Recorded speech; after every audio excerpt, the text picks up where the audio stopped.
Hello, future toppers. Let's make maths simple, intuitive, and fun together. So we are back with wholesome new question, which is asking us if R. So this is relationship x comma y, whose elements are x comma y, and x comma y belongs to integer z. Great. It should follow this inequality. Great. Is the relationship on z, integer z. Great. Then the domain of R inverse. So first try to understand R inverse. Suppose that I am making relationship of A to B. So this is a relation.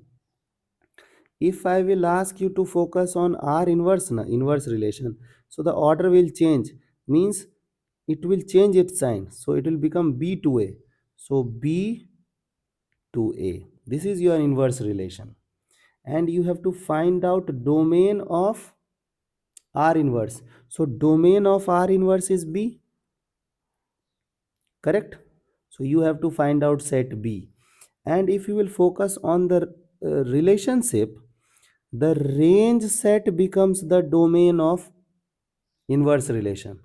So what you have to do, you have to find out the range of your relationship, that will become the domain of inverse relationship.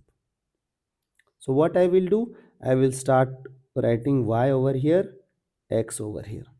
So suppose y is 0. So if y is 0, x can be 0, plus minus 1, plus minus 2. If I'll take 3, it will become 9. So it is wrong. It should not be there. Now y I am taking plus minus 1. Plus minus 1 will become 1.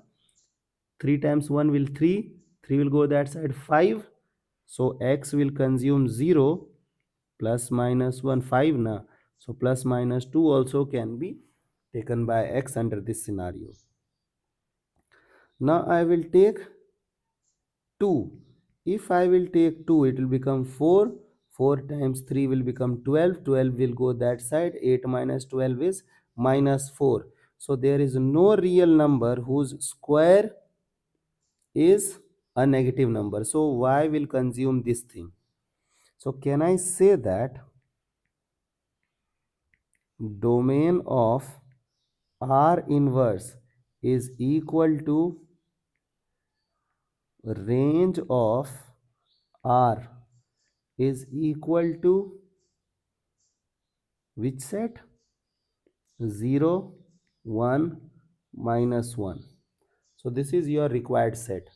I hope the idea is clear and you guys can handle similar situations.